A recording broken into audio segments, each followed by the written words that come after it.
السلام علیکم۔ امید ہے آپ سب بخیر و عافیت ہوں گے۔ آج کے ہمارے لیکچر کا عنوان ہے مقتدرہ قومی زبان۔ اردو کے فروغ کے لیے، اردو زبان کے فروغ کے لیے کئی ادارے وجود میں آ چکے ہیں جن کا مقصد اردو زبان کی ترویج و اشاعت ہے۔ ان میں سے ایک ادارہ مقتدرہ قومی زبان بھی ہے۔ آج ہم تفصیل کے ساتھ اس ادارے پر گفتگو کریں گے، اس کے قیام، اس کے جو مقاصد ہے، اسی طرح اس کے جو خدمات ہے، وہ تمام آج ہم اس لیکچر میں پڑھیں گے اور اس کو سمجھنے کی کوشش کریں گے۔ مقتدرہ قومی زبان کا قیام کابینہ کی ایک قرارداد کے مطابق اکتوبر 1979 عیسوی کو عمل میں آیا۔ ایک قرارداد منظور ہوا کابینہ کی طرف سے، جو حکومتی کابینہ ہوتا ہے۔ ایک قرارداد کے مطابق اس کا قیام 1979 کو عمل میں لایا گیا۔ اس کا صدر دفتر 1983 عیسوی میں کراچی سے اسلام آباد منتقل ہوا۔ یعنی یہ جو ادارہ تھا پہلے کراچی میں تھا، لیکن 1983 عیسوی کو یہ ادارہ کراچی سے اسلام آباد منتقل ہوا اور اب بھی اسلام آباد ہی میں ہے۔ مقتدرہ کے پہلے صدر نشین ڈاکٹر اشتیاق حسین قریشی تھے، جبکہ ڈاکٹر سلیم مظہر اس ادارے کے موجودہ ڈائریکٹر جنرل ہے۔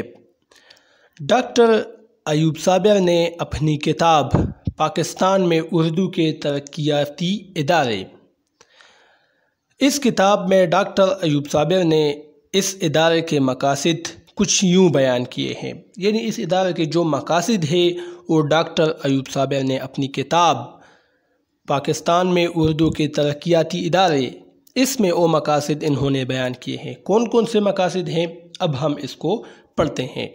نمبر 1، پاکستان کی قومی زبان کی حیثیت سے فروغ اردو کے وسائل اور ذرائع پر غور اور ضروری اقدامات۔ یعنی وہی مقصد ہے کہ اردو زبان کو فروغ دینا، بہت سے ایسے اقدامات کرنا جس سے اردو زبان کو فروغ ملے۔ دوسرا مقصد تھا قومی زبان کے استعمال کے عمل کو تیز کرنے کے لیے صدر مملکت کی خدمت میں سفارشات پیش کرنا۔ یہ اس کا ایک مقصد تھا کہ صدر مملکت کی خدمت میں مختلف سفارشات پیش کریں گے تاکہ جو ہماری قومی زبان ہے، نیشنل لینگویج ہے اردو، اس کے قیام کو، اس کے عمل کو تیز کیا جا سکے، یعنی اس کو جلد سے جلد رائج کیا جا سکے۔ اردو کو پورے ملک میں دفتری زبان کی حیثیت سے رائج کرنا، یہ بھی اس کا ایک بہت بڑا مقصد تھا کہ جو قومی زبان اردو ہے اس کو دفتری زبان کی حیثیت سے پورے ملک میں رائج کرنا۔ اب انگریزی ہے اور اس مقصد کے حصول میں تقریباً میرے خیال میں یہ ادارہ ناکام ہو چکا ہے، کیونکہ اس کا مقصد تو یہی تھا کہ اردو زبان کو تمام دفاتر میں اس کو دفتری زبان قرار دیا جائے، دفتری زبان کے فروغ کے لیے اقدامات ہو جائے، لیکن انگریزی نے وہ کام کیا ہے۔ انگریزی آج ہماری دفتری زبان ہے، دفتروں میں جو خط و کتابت ہوتی ہے وہ انگریزی زبان میں ہوتی ہے۔ اچھا، اگلا مقصد ہے جملہ اردو، یعنی تمام اردو ترقیاتی اداروں کے کام میں باہم رابطہ قائم کرنا۔ اردو کے ترقیاتی ادارے بہت سے ہیں، لہٰذا اس ادارے کا، مقتدرہ قومی زبان کا مقصد یہ بھی تھا کہ جتنے بھی ادارے ہیں جو کہ اردو کے فروغ کے لیے، اردو زبان کی ترقی کے لیے کام کرتے ہیں، اس میں ربط قائم ہو جائے اور تمام ادارے ایک دوسرے کے ساتھ لنکڈ ہو۔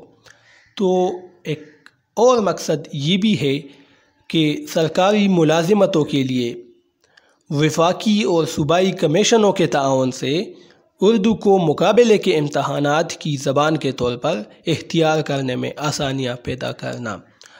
جو مقابلے کے امتحانات ہے، PMS، اسی طرح CSS، انگریزی زبان میں ہوتے ہیں، لیکن اس ادارے کا مقصد تھا کہ جو سرکاری ملازمتیں ہیں، گورنمنٹ جابس، اس کے جو یہ ٹیسٹ ہوتے ہیں یہ بھی اردو زبان میں ہو، ٹھیک ہے، تو یہ بھی اس کا ایک مقصد تھا۔ اچھا، مطبوعات، اس ادارے نے مختلف موضوعات پر 700 سے زائد کتب شائع کی ہے۔ مطبوعات یعنی کتابیں جو شائع ہوئی ہیں، تو تقریباً 700 سے زائد کتابیں شائع ہوئی ہے۔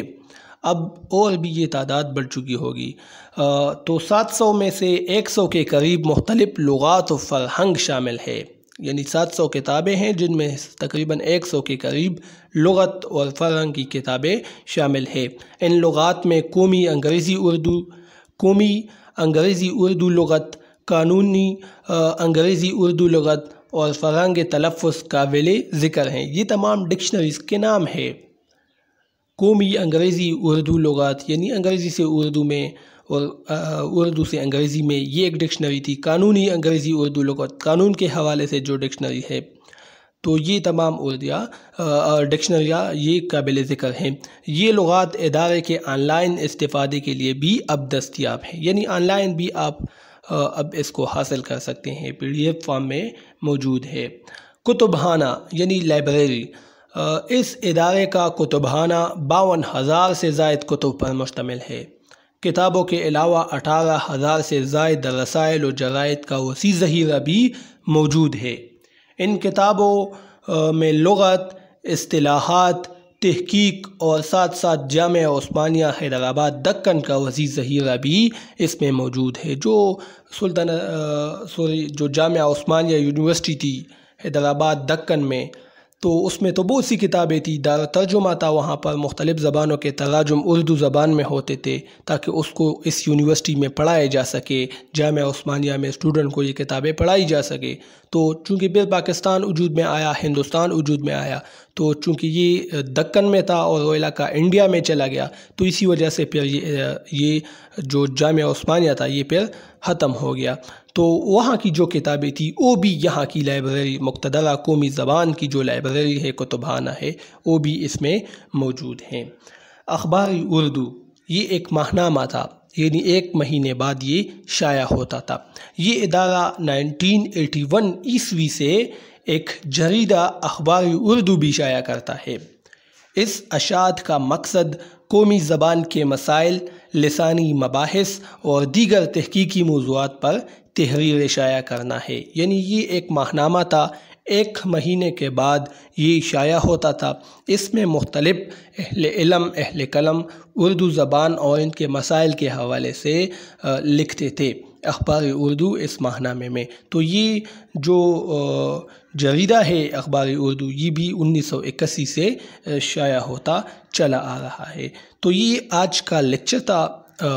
انشاءاللہ پھر نیکسٹ لیکچر میں ہم مقتدرہ قومی زبان کی جو خدمات ہیں اس کو پڑھیں گے، چونکہ وہ طویل ہو جائے گی پھر یہ ویڈیو، خدمات بہت زیادہ ہیں اس کے، تو انشاءاللہ اس پر پھر علیحدہ ایک لیکچر میں پیش کروں گا۔ تو آج کے لیے اتنا کافی ہے، اب مجھے اجازت دیجیے، اللہ حافظ۔